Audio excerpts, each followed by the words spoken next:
বলতেছেন বান্দা সত্যের পথে চলো। আমার আল্লাহ তাআলা বলতেছি বান্দা আমি রবের ইবাদত করো। আমি রবের ইবাদত করার জন্য তোমাদের পাঠিয়ে দিলাম দুনিয়াতে। আমার ইবাদত করে বান্দা জান্নাতে যাইবা, এজন্য তোমাদেরকে দুনিয়াতে পাঠাইলাম। ফেসবুক চালানোর জন্য দুনিয়াতে পাঠাই নাই, টিকটকের জন্য পাঠাই নাই। ও বাগানের মুসলমান, তোমাদেরকে আমি আল্লাহ পাঠাইছি আমি আল্লাহর ইবাদত করার জন্য। তোমাদেরকে আমি আল্লাহ পাঠাইছি আমি আল্লাহর ইবাদত আদায় করার জন্য। অন্যথায় তোমাদের দুনিয়াতে পাঠাই নাই। দুনিয়াতে পাঠাইলাম আমি আল্লাহর ইবাদত করো, দুনিয়াতে উত্তম রিজিক আদায় করার জন্য। ওরে বাগাতির মুসলমান, আল্লাহর বান্দা যুবক, কেন টিকটকে সময় দিবা বলো? কেন ফেসবুকে সময় দিবা বলো? আল্লাহ পাকের মহব্বত অন্তরে নিয়া কেন চলবা না বলো? আল্লাহ পাকের ভালোবাসা ভিতরে নিয়ে কেন চলবা না? ওই যুবক, আল্লাহ বলে বান্দা ফজরে দাঁড়াইয়া ফজরে নামাজ আদায় করো। ফজর নামাজ আদায় করিয়া কামের মধ্যে চলিয়া যাও, রিজিক অর্জন করো। রিজিক অর্জন করিয়া আবার জোহর আদায় করো রে মুমিন। আবার জোহর আদায় করিয়া আসর আদায় করো। আসর পরে মাগরিব পড়ো। আবার ব্যস্ততা সময় থেকে ফিরে আসো, আবার এশার নামাজ আদায় করো। এশার নামাজ পড়িয়া আবার ঘুমায় যাও। ঘুমানোর জন্য রাত্র দিলাম, রাত্রের মধ্যে ঘুমাইয়া মাওলা পাকের ইবাদত করো। এই ইবাদত করার জন্য দুনিয়াতে পাঠাইলাম। পাবজি ফ্রি ফায়ার খেলার জন্য না রে যুবক, অন্য কানে সময় লাগানোর জন্য না, টিকটক চালানোর জন্য না। আজকে যুবক যুবতী টিকটকে ব্যস্ত, এই ব্যস্ততা থেকে ফিরে আসো। আল্লাহ কয় বড় শখ করে বানাইলাম আমি আল্লাহ মানুষ। ওরে বাগানের মুসলমান, আপনারা যেমন বড় শখ করিয়া মাহফিলটা দিয়েছেন, আপনারা যেমন বড় শখ করিয়া এই মাহফিলটারে সাজাইছেন, আমার আল্লাহ কয় আমি আল্লাহ বড় শখ করিয়া মানুষ বানাইছি, বড় সুন্দর মানুষ বানাইছি, বড় আদর্শ দিয়া মানুষ বানাইছি। মানুষদেরকে বড় আদর্শ দিয়া বানাইছি, মানুষদেরকে বড় সুন্দর করিয়া বানাইছি। আদম নবীকে আল্লাহ সর্বপ্রথম বানাইলেন। আল্লাহ আদমকে বানাইয়া জান্নাতের ভিতরে রেখে দিলেন। আদম নবী জান্নাতি একা একা একা একা বসে থাকে, ভালো লাগে না, ভালো লাগে না। আল্লাহ দেখতেছে আদমের ভালো লাগে না, তাই আল্লাহ আদমের পাশে আম্মা জান হাওয়াকে বানাইছে। আল্লাহ আম্মা জান হাওয়াকে বানাইছেন। ওই জান্নাতি দূর প্রান্তে হাওয়া আলাইহিস সালামকে আল্লাহ রাখিয়া দিলেন। আম্মা জান হাওয়ার দিকে আদম নবী তাকায়, আর হাওয়া আদমের দিকে তাকায়, কাছে যায় না। আল্লাহ কয় সাবধান, সরাসরি যাবা না, বিবাহের আগে জাকাত করবা না। আল্লাহ আদম নবীরে হাওয়া আলাইহিস সালামকে জান্নাতে বিয়া বসায় দিলেন, বিয়া করায় দিলেন। রব সাক্ষী বিয়া হওয়া বলো। বিয়া হওয়ার পর আমার আল্লাহ ডাক দিয়া কয় আদম জান্নাতি ঘুরবা, জান্নাতি থাকবা, জান্নাতের ফল খাবা। ও আদম বড় সাবধান, বড় সাবধান। জান্নাতের বাহিরে একটা গাছ আছে, ওই গাছের দ্বারেও যাবা না। শয়তান গিয়া কয় আদম তাড়াতাড়ি যাও, ওই গাছের ফল বড় মজা, বড় মিষ্টি। আদম নবী শয়তানের ধোঁকায় পড়ে চলে গেলেন ওই জান্নাতের কাছে। ওই জান্নাতে যাওয়ার পর ওই জান্নাতের ফল গ্রহণ করার পর আদম নবী জান্নাতি প্রস্রাব পায়খানা করে দিয়েছেন। আমার আল্লাহ কয় ফেরেশতা আদমকে দুনিয়া থেকে বাইরে নিয়ে যাও, জান্নাত থেকে সরাইয়া দাও। এই জান্নাত বড় পাক, আদমকে নিষেধ করার পরও ফল খাইয়া জান্নাতের নাটক বানায় দিছে, সুন্দর গন্ধ অসুন্দর বানায় দিছে। এই আদমের দূরে নিয়ে যাও, আদমরে দূরে নিয়ে যাও। ওই আদমরে নিয়ে দুনিয়ার বাইরে রাখলেন, দুনিয়াতে পাঠাইলেন।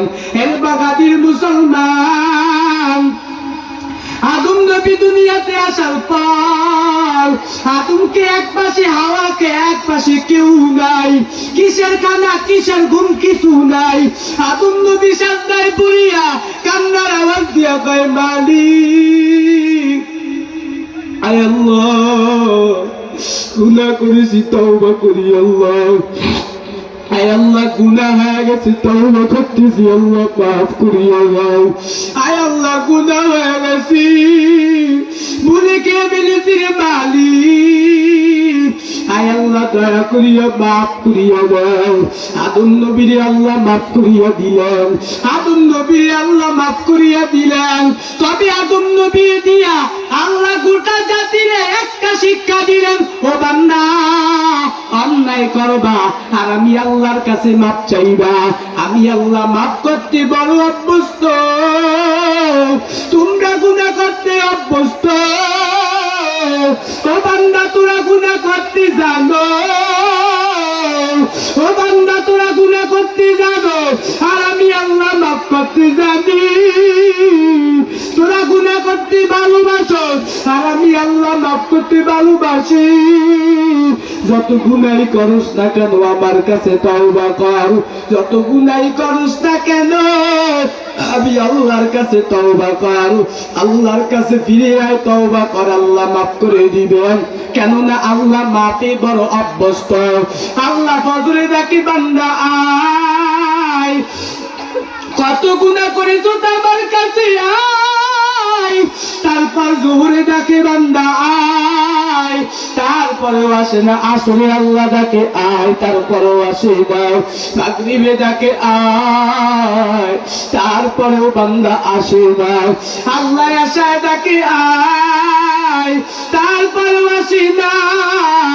এরপর আল্লাহ গভীর রাতে যখন গভীর, আমার আল্লাহ কয়, আমি আল্লাহ প্রথম আসমানে হাজির।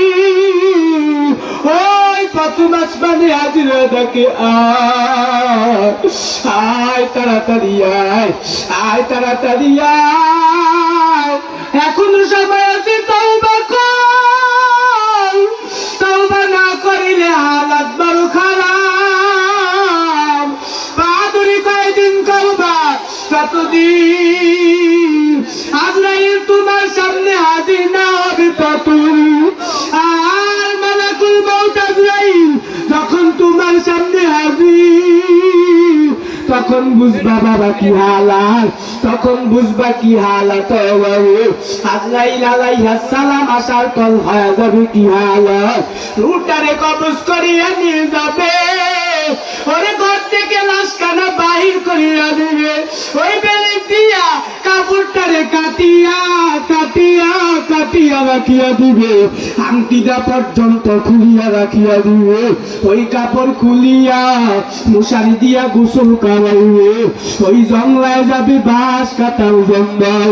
ওরে যেই জঙ্গলায় যাইতে বড় ভয়, সেই জঙ্গলায় দিনের বেলা যাইতে বড় ভয়। ওই জঙ্গলায় যাবি বাঁশ কাটার জন্য। ওই বাঁশ কাটিয়া, আল্লাহর বান্দারা বাঁশ কাটিয়া কাপড় দিয়া মুড়াইয়া, ওই এত সুরমা লাগাইয়া কাঠের মধ্যে, কাটিয়ার মধ্যে দিয়া যখন লাশটা নিয়ে যাবে, সন্তান ডাক দিবে, ওরে তোরা কই আয়, আয় আমার বাবাই বুঝি নাই। ওরে তোরা কই আয়, আমার বাবাই নাই। তোরা কই আয়, আমার বাবাই নাই।